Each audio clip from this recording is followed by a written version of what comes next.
Hi everyone, my name is George Asian. Good morning.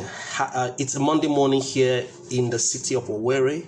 And by the way, yesterday we had a very fantastic time with speakers and influencers from all over Owerri showing up at Conference of Orators. An amazing time we had. By the way, if you are in any part of Nigeria or any part of Africa and you want us to put together this event, Conference of Orators, an event where speakers from all over, show up, network, synergize, and then, think about how learn, as well as learn how they can better become influencers. So if you are someone who has a platform, you speak in public, you are working with young people, or you do NGO work, whatever it is you're doing, you can reach out to us. We'll be excited to work with you wherever you are. We're looking forward to working with people in Ghana, in Botswana, in Rwanda, in South Africa. We're looking forward to working with people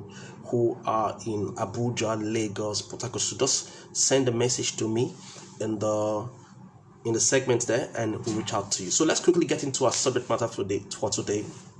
It's a Monday morning, and I want to quickly talk about putting your speeches together, or what we call speech preparation methodology. Do you have a presentation to do? Are you supposed to give a toast? Are you supposed to give this eulogy at a burial ceremony? Are you supposed to give a valedictory speech? Are you supposed to give a pitch in front of investors or customers? What exactly do you want to do? Are you to give a sermon or to do a presentation like I did yesterday? So what I'm going to share with you today will help you put together your speeches. And it's very important that you understand that it takes a lot to put together your speeches. For Wayne Burger says that it takes 1 hour of preparation for each minute of presentation time. So you need to invest a lot of time in putting together whatever it is you're supposed to do. However you're going to present is dependent on your presentation. 95% of the success of any speech is in its preparation. So you don't just climb the stage and speak. You don't do that eulogy. You prepare before you go to the stage. And I want to tell you something very important about preparation. For those of you who are my students, you realize I say this very often, that a speaker is prepared when the following are in place. Number one, and I want you to write it down. A speaker is prepared when he has his subject right. Obviously, whatever it is you're speaking about, you have your subject right. You need to have your subject, that is the subject matter mastery. You need to have it right, in place, put it together. But that's not all there is to preparation as a speaker. A speaker is also prepared when he has his audience. He knows the kind of audience he's speaking to. What kind of audience are you speaking to? Are they young people? Are they mature people? Are they old people? Are they bankers? What's their financial status? We call it audience analysis. So you never speak to an audience you have not researched. So that's the second level of preparation you need to have aside your audience, aside the subject. And a lot of people prepare for their subject, prepare their subject matter very well, but they don't plan their audience. And so they have a great content, but because they didn't plan for their audience, they mess up the whole thing. The next thing that shows that you're prepared and the speaker needs to put into cognizance is the purpose. Why am I giving this presentation? The objective of the presentation. And usually, and I want you to write this down, there are 5 objectives of any presentation you're giving. Number 1, you're giving a speech to inform. Number 2, you're giving a speech to entertain. Number 3, you're giving a speech to educate. Number 4, you're giving a speech to persuade. Number 5, you're giving a speech to instruct. So those are the reasons you give speeches. And sometimes you may be giving a speech to instruct and persuade, okay, or to entertain and inform. All right, so you need to identify the purpose or the purposes. That also shows that you're prepared. So you're going for a presentation, make up your mind, what am I going to do? What is my outcome? We call it outcome thinking. What's my objective in this presentation? What do I want to achieve at the end of the day? And then finally, what shows you're prepared is your sequence or your organization. So how am I going to start? My opening, my body, my close. How am I going to start this presentation? What am I going to say? How am I going to transition? And then obviously, what is my exit strategy? So let me recap 4 things that shows that you're prepared as a speaker. Get your subject right. identify and research your audience, determine your purpose, all right, which we mentioned are 5, and then know the organization or the sequence of your presentation. So speech making shouldn't just be done without putting these 4 things in place. And in putting your speeches together, this is important. And I often tell my students that you should always be preparing. So have a library, a rich library where you have materials you can refer to. When I have any presentation, I have a rich library actually. I have a library in my office, I also have a library in my house. And what I do basically is that every time I have a presentation, I already have authorities that have put out content. So I go out there and I look up for them and bring them and I research from them. So I gather information.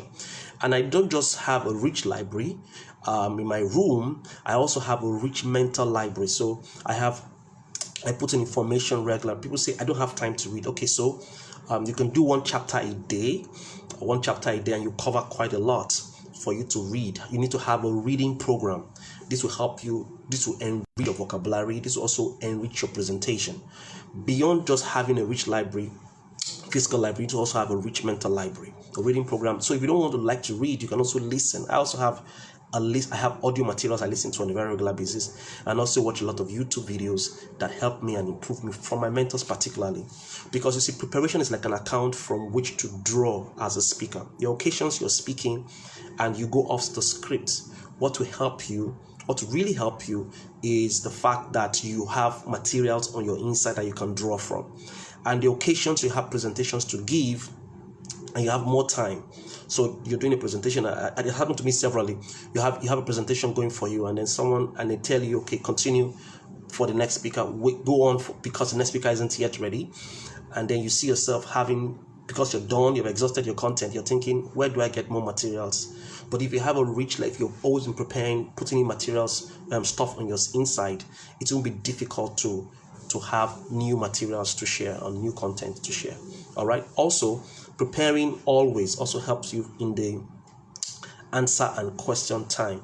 We'll talk about that later. So the thing about preparation is that if you prepare sufficiently, you will have confidence. A lot of people say, where do I don't have confidence. But you see, there's a certain level of confidence that is associated with preparedness or preparation. When you are prepared, when you're prepared, I'm telling you, you will stand out. You will be confident, and it's that confidence that convinces. So preparation is a very, very massive thing that will help you in your presentation. So now, this is my take about presentation. Every time you present, your presentation style should follow this format. All right. And first of all, your presentation should attract attention. In fact, from the title of your presentation, your primacy, your opening should attract attention. And then in your presentation, make sure you share something of interest. When we say something of interest, what are we talking about? We're talking about things related to the audience, things the audience can identify with, find common ground, And it's very important that you also, in your presentation, build desire. And as you move to your close, make sure that your presentation has the element of CTA, call to action. This will truly enrich your presentation and make it powerful. So how do you put your speeches together? Now, you have a presentation to do tomorrow. It's very basic. I'm sure you've heard it severally, but you don't pay attention to it.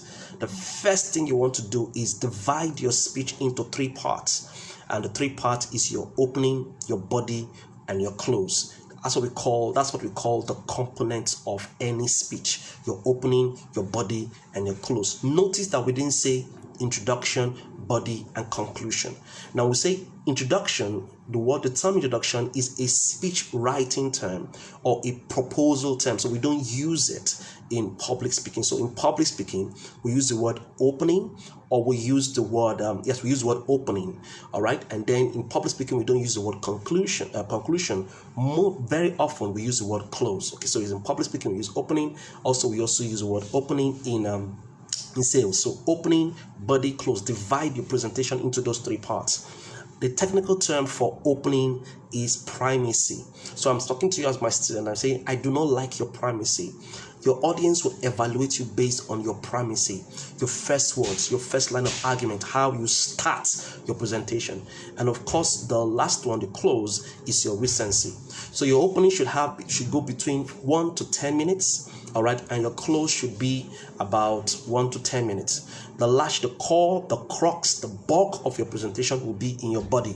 And how you make your body smooth is by your transition. How you transition from one point to another will make the body of your presentation smooth. So if you're giving a presentation, think along those lines. How am I going to start as my opening? In my body, how do I intend to transition? How many points do I want to share? And then my close, what is my exit strategy? And how do I tie all this together? All right, so now this is the idea.